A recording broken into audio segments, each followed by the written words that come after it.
Hello dear students, in this session let us start with a new and one of the most important topic in your partial differential equation, that is nothing but wave equation. Okay, so wave equation is a second order partial differential equation, and the wave equation concept is actually derived from the concept of vibration of strings. This is the basic concept. Using this concept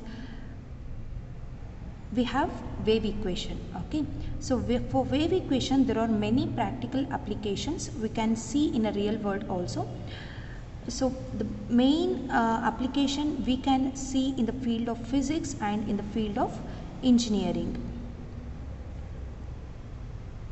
So when it comes to physics, in the previous classes, that is in your lower classes, you have seen electromagnetic waves, sound waves,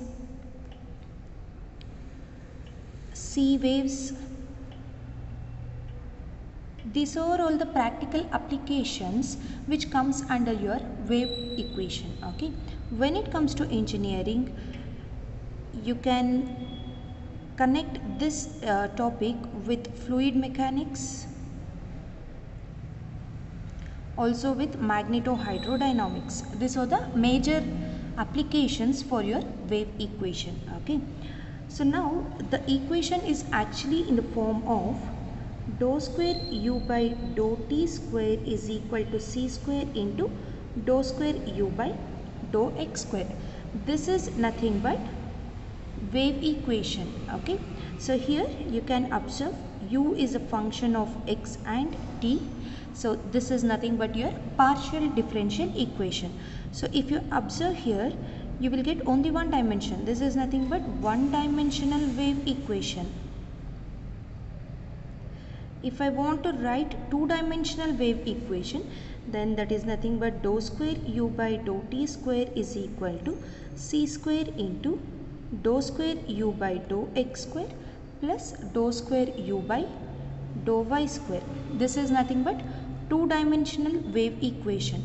Here c is nothing but speed of waves.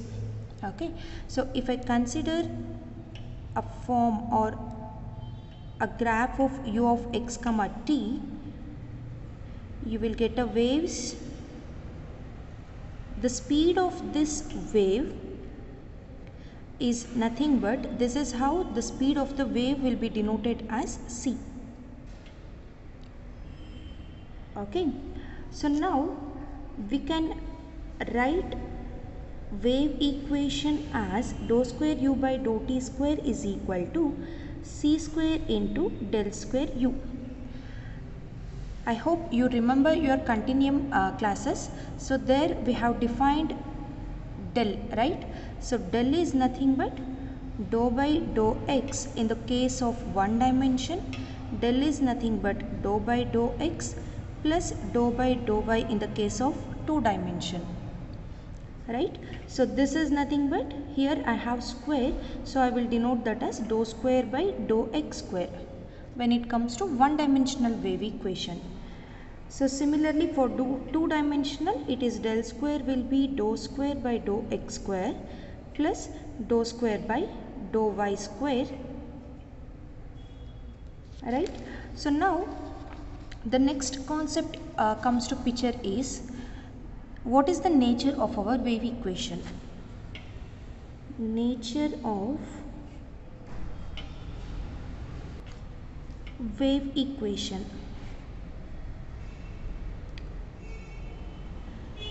So you might have remembered the concepts which we have discussed in the previous sessions of your partial differential equation. That is nothing but canonical form, transforming the given equation into its canonical form. Right?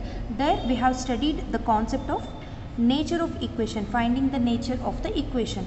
So as we know, there are three natures any equation can have. One is hyperbola, another one is parabola, and the last one is elliptic. This is what we have seen in your canonical forms, isn't it? So how you will say that the equation is hyperbola, parabola or elliptic?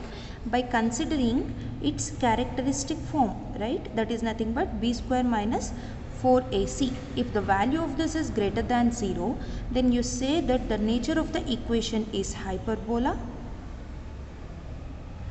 If b square minus 4ac is less than 0, then it is elliptic. If b square minus 4ac is equal to 0, then you will say that the nature of the equation is parabola, isn't it? In order to find the nature, what we have to do? We have to consider a standard second order partial differential equation, and we should compare that standard partial differential equation with the given equation. That means here the given equation is our wave equation, and from that I have to find out the value of a, b, c. Then I should substitute those values here in order to find the discriminant. Then using these conditions, I can come to conclusion that the nature of the equation will be hyperbola or elliptic or parabola, right? So now let us consider the standard equation and let's compare the standard equation with the wave equation. So how I can define the standard second order partial differential equation? It is auxx plus bux. Here I have one more variable is t not y, so I am denoting it as t itself, plus cutt plus dux plus euy plus fu is equal to g. The equation is, this is the given equation, that is nothing but my wave equation, right? Now compare these two. So the value of a is c square, value of b is 0 and the value of c is minus 1. So b square minus 4ac will be equal to 0 minus 4 into c square into minus 1. This is nothing but 4c square, which is greater than 0. So the nature of the given partial differential equation or the nature of wave equation is hyperbola, right? So now we know that the nature of the wave equation is hyperbola. So now the wave equation here we denoted is a homogeneous wave equation, right? If the equation is non-homogeneous, then it takes the form of dou square u by dou t square minus c square into del square u is equal to f. So what is this f? This f is nothing but function of spatial variable and time. So in order to make this equation as a non-homogeneous wave equation, I have just replaced your 0 with f. This f is nothing but function of spatial variable and time. So you can denote that as f of x comma t also, right? So if I write this f is equal to f of x comma t, then obviously this wave equation will become non-homogeneous wave equation.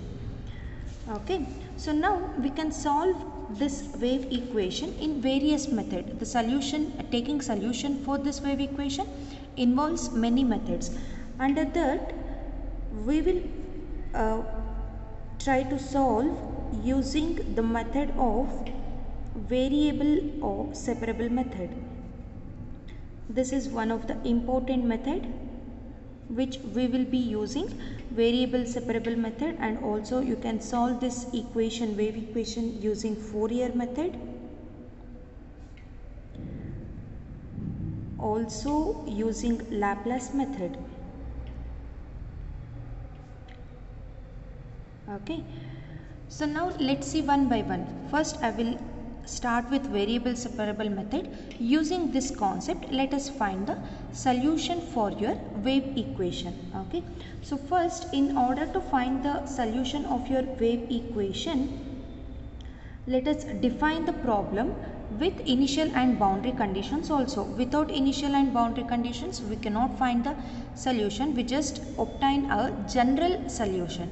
That general solution may involve some constants, right? We have seen in finding the solution of your differential equation using complementary function and particular integral. There, if you don't have any boundary condition or initial condition, you will just get a general solution. If you know the value of your boundary condition or initial condition, then you can find out the value of those constants also, isn't it?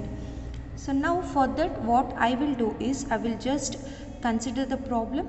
Let's derive for general solution. Then using the boundary condition and initial condition, we can find the constant values, so that after substituting those constant values, you will get the final solution. Okay.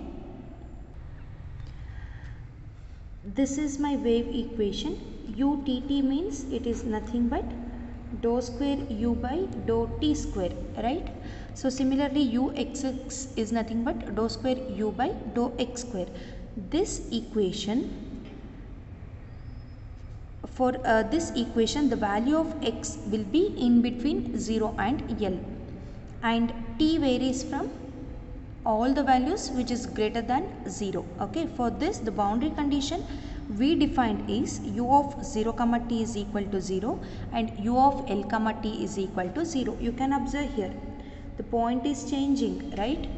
That means you have both initial point as well as final point. Your wave, you will get a wave or you will get a solution in between these points. That is nothing but my boundary condition. So in this boundary, I should get a solution.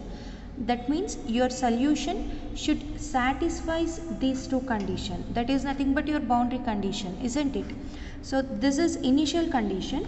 You can observe here the initial point is same. That's why we call this as an initial condition. Don't get confused with these two functions. And so here f of x is defined for u, whereas your g of x is defined for derivative of u with respect to t. That is nothing but ut, right? So this is the defined problem. Now I have to find the solution. For that, let us write the equation. In order to find the solution, what I will do is, first write down given thing. I will call this as equation number 1. This is my equation number 2, 3, 4 and this one is 5. So I have set of 5 equations. Now I will write u of x comma t as x of x into t of t. This is my equation number 6. Here you can observe, finding the solution to this equation means this is second order. I should find it for u of x comma t, isn't it? So what I will do is, I will assume that my solution will be in terms of, will be in the form of x of x into t of t. Okay, this is an assumption. So now if I want to compare this equation with the given equation number 1, I have to differentiate this equation twice with respect to x as well as with respect to t. So now differentiate equation number 6 twice with respect to x. What you will get? If I differentiate once, you will get ux is equal to x dash into t, right? I will retain t as it is, since t is a function of t alone. There is no x here. Similarly, if I differentiate twice, I will get uxx is equal to x double dash into t. This is differentiation your equation 6 with respect to x twice. Similarly, I have to differentiate your equation number 6 with respect to t twice, right? what you will get? You will get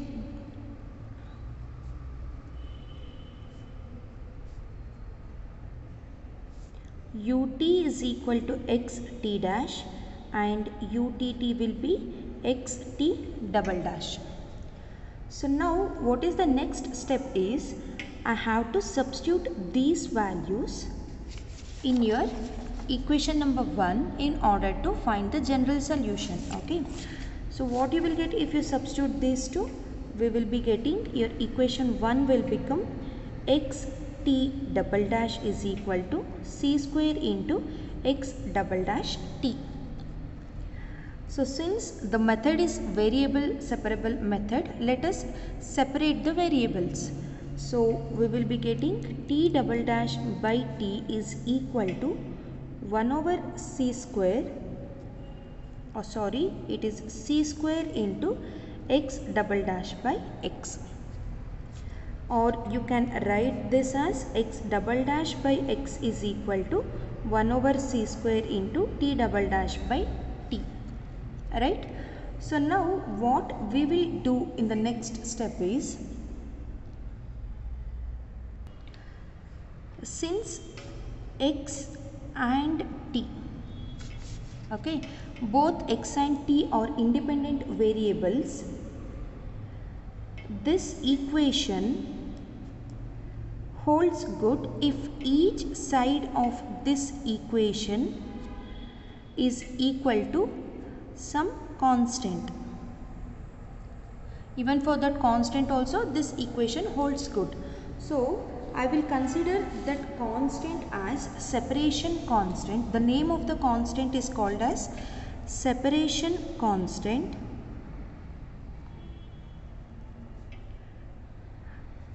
Say k.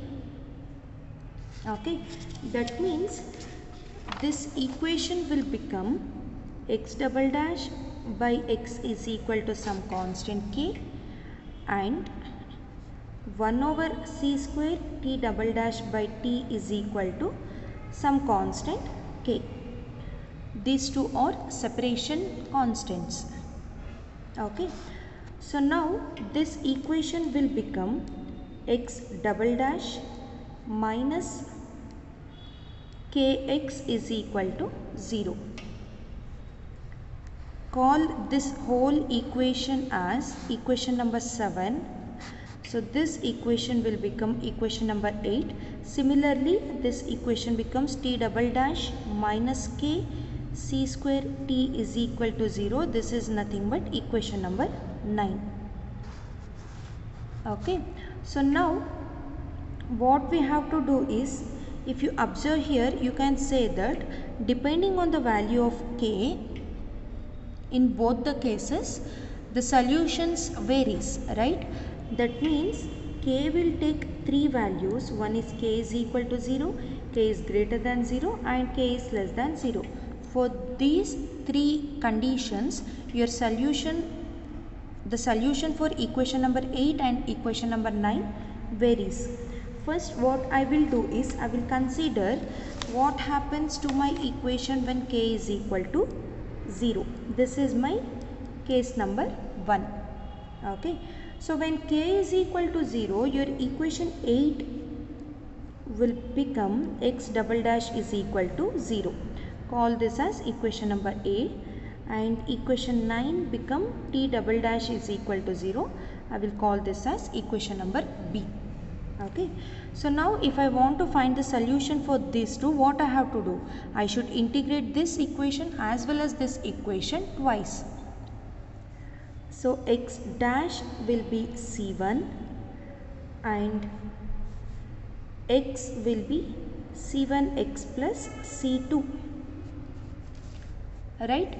If I integrate your equation number A twice with respect to x, I will get x is equal to c1x plus c2.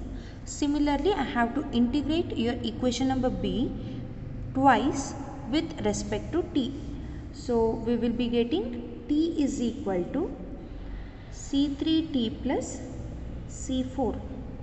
Right?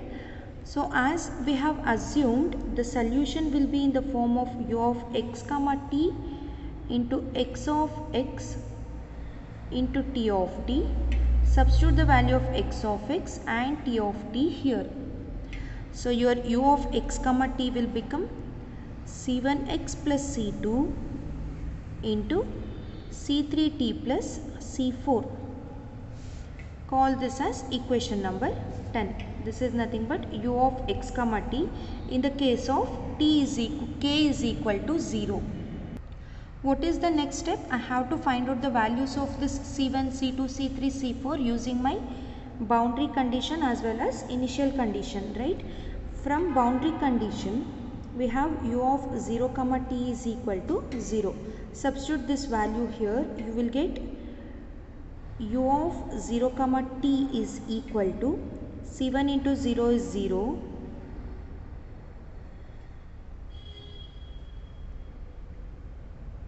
c2 into c3t plus c4. The value of u of 0 comma t is 0. Sorry, you can do in another way also. So we have u of 0 comma t is equal to 0, right? This implies x of 0 into t of t is 0. That means x of 0 is equal to 0.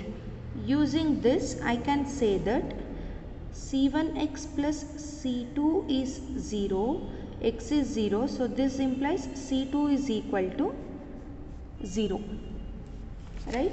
Similarly, using another condition, another boundary condition, that is u of l comma t is equal to 0, we can write x of l into t of t is 0. This implies x of l is equal to 0. That means c1l plus c2 is equal to 0. We have already seen that c2 is 0. So this implies c1l is equal to 0. This is nothing but c1 is equal to 0. So c1, c2 both are 0. 0 into anything is 0. So the solution u of x comma t is equal to 0 in the case of k is equal to 0. That means u of a, we are getting a trivial solution in the case of k is equal to 0. Next, let's move to when k is greater than 0. Okay.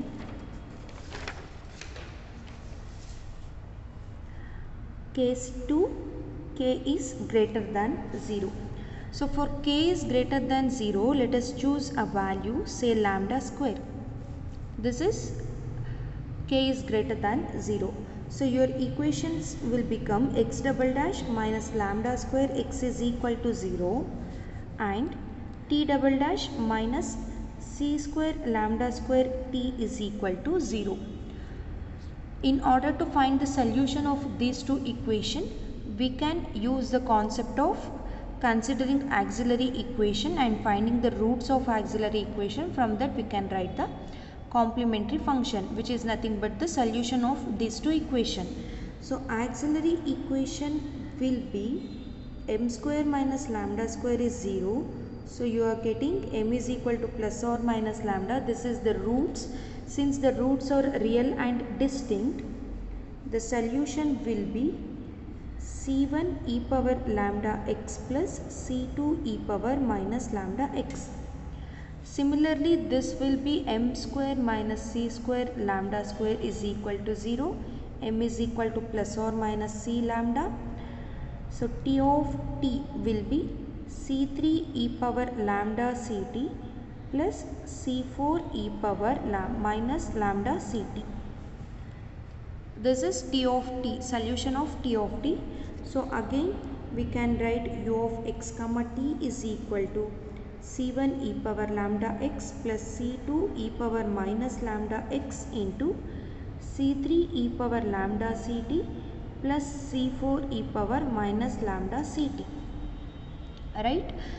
So now again use the boundary condition and find the solution for u of x comma t. So we know that u of 0 comma t is 0. From that we can find the value of c1 or c2. This will be x of 0 is 0. So if you substitute the value of x as 0 here, you will be getting c1 plus c2 is equal to 0. That is nothing but c1 is equal to minus c2.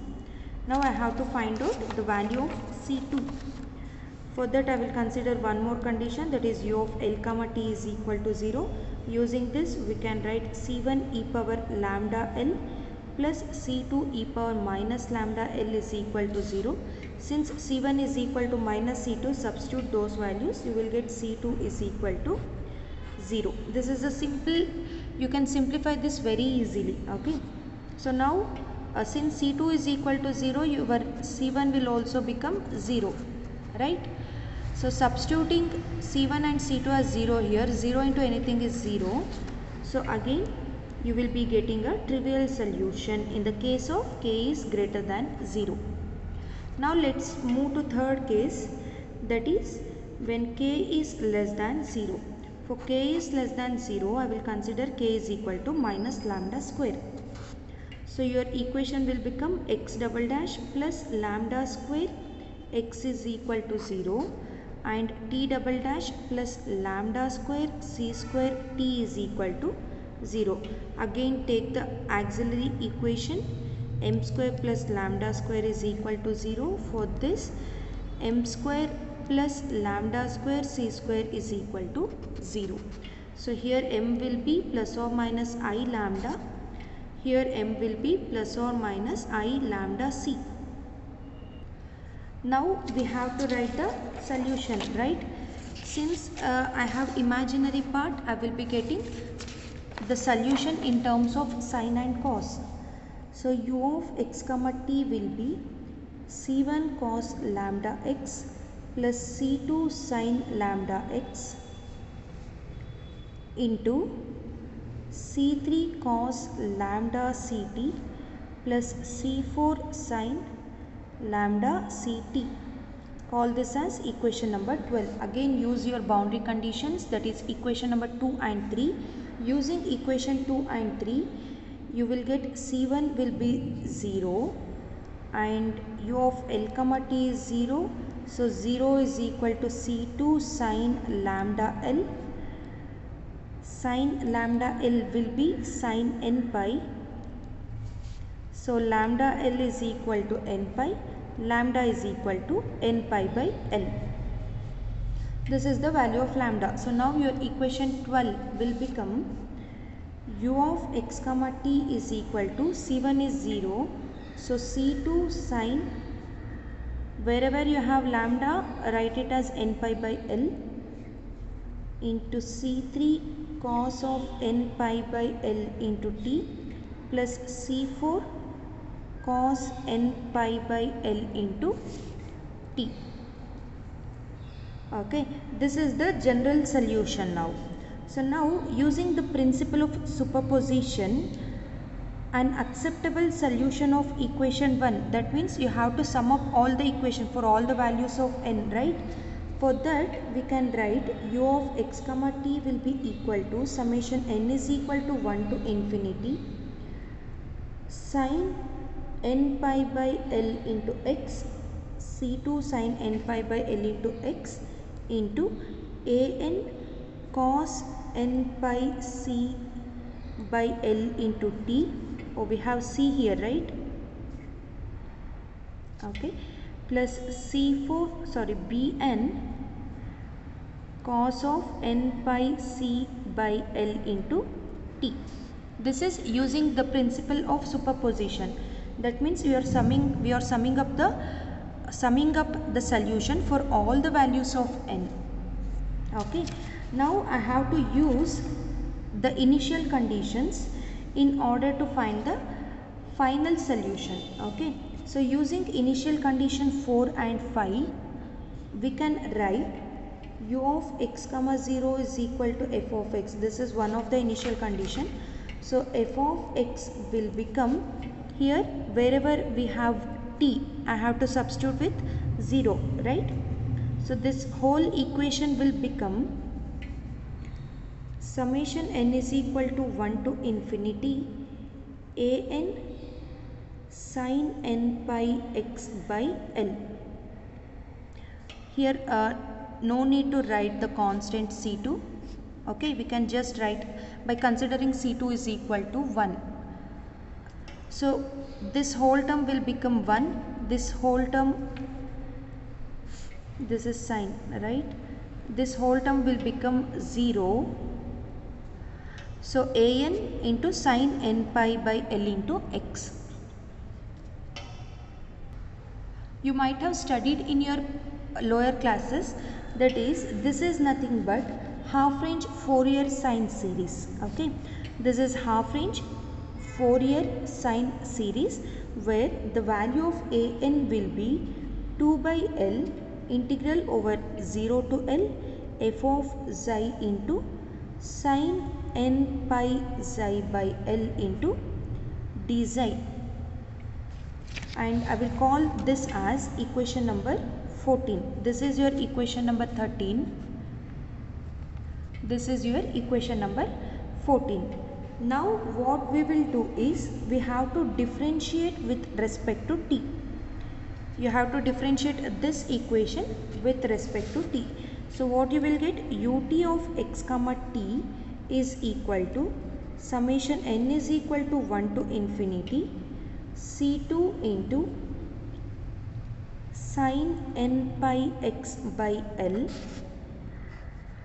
minus an sine Cn pi by L into t into Cn pi by L plus Bn into Cn pi by L into cos Cn pi by L into t. After differentiating with respect to t, you will be getting this.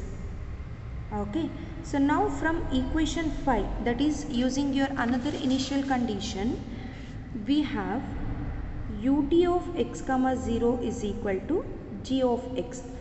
Since our one more initial condition is a differential operator with respect to t, we are differentiating the solution with respect to t, or else you need not to differentiate. Okay, in order to substitute, in order to use this initial condition, we are differentiating the solution with respect to t. So now g of x will become summation n is equal to 1 to infinity sine n pi x by L into Bn into Cn pi by L. Why? Because an into sine 0 is 0 and here cos 0 is 1. You will be left out with Bn into Cn pi by L. Along with that I have sine n pi x by L. Again, while writing the solution, we are considering that C2 is equal to 1. To make the problem simpler, we are just taking the value of C2 as 1. Okay. Again, this is nothing but half range Fourier sine series.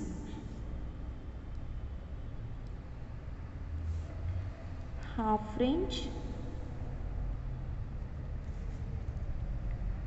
Fourier sine series. Okay, so again using that, the value of Bn into Cn pi by L is nothing but Bn into Cn pi by L will be 2 by L integral over 0 to L f of xi into sine n pi xi by L into d xi. I will call this as equation number 15. Now we can write for Bn. Bn will be 2 by Cn pi integral over 0 to L f of xi into sine n pi xi by L into d xi. This is nothing but the value of Bn. So now using this, let us ignore the trivial solution since we are getting u of x comma t as 0 in the case of k is equal to 0 and k is greater than 0. Let us ignore those part and let's write the final solution when k is less than 0. Okay, so u of x comma t will be summation n is equal to 1 to infinity sine n pi x by L into an cos cn pi by L into t plus bn sin cn pi by L into t, where the value of an is 2 by L integral 0 to L f of xi sin n pi xi by L into t xi, and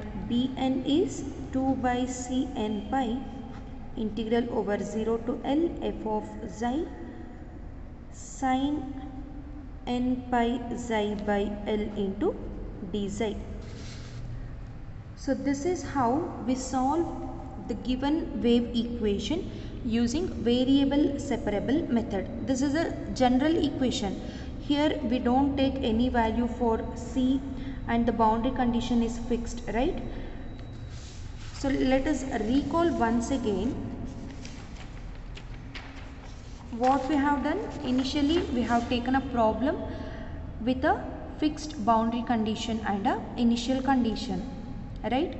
So we assume that the solution will be in the form of u of x comma t is equal to x of x and t of t.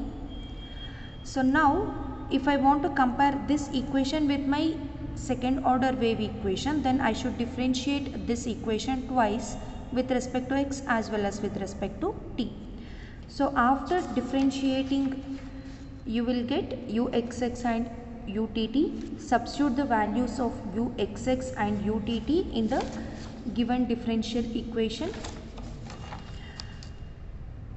and we are equating these two equations with some constant, okay, in order to find the solution.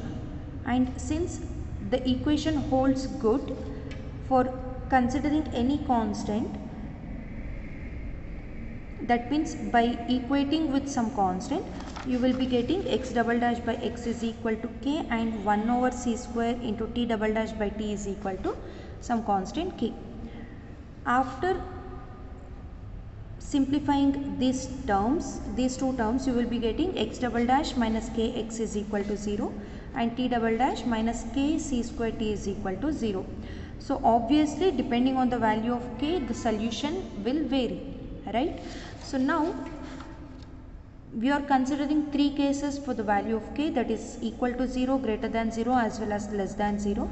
We have seen that when k is equal to 0 and when k is greater than 0, we will be getting a trivial solutions. So we are leaving that part and we are concentrating on k is greater than 0. When k is greater than 0, using auxiliary equation concept, you will be getting a imaginary roots. Since the roots are imaginary, obviously your solution involves sine and cos terms, right? So now use the boundary condition. Using boundary condition, you can find out the value of C1, it will be 0, and using one more boundary condition, you can find out the value of lambda, right? So we have followed the same procedure even in your ordinary differential equation while solving eigenvalues and eigenfunction concepts, right? So now substitute the value of lambda.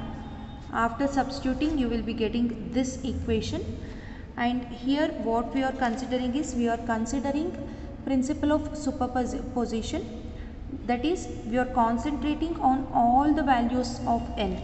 I have n here, so I should consider for all the values of n. For that purpose, I have taken summation n is equal to 1 to infinity here, okay. So this is my initial condition. Using initial condition, this equation number 13 becomes f of x is equal to summation n is equal to 1 to infinity an sin n by x by L. This is nothing but half range Fourier sine series. So in your half range Fourier sine series, you will be getting the value of an as 2 by L integral over 0 to L f of xi sin n pi xi by L into d xi, okay. So in initial condition, one more condition is with respect to derivative of u, right? that is derivative of u with respect to c. So what I have to do is I should differentiate my solution with respect to t. After differentiating, you will be getting this equation. So use initial condition now, that is ut of x comma 0 is equal to g of x. After using this initial condition, you will be getting g of x is equal to this much. Again, this is nothing but half range Fourier sine series. Okay. So now this is my half range Fourier sine series. Again, the value of Bn will be this much. Okay. So now the final solution will be u of x comma t is equal to summation n is equal to 1 to infinity sine of n pi x by L an cos cn pi by L into t plus bn sin cn pi by L into t. So the value of an and bn will be this much. Okay. So this is all about solving the wave equation using variable separable method. Let's solve some more problem on the same method in the next session. Thank you.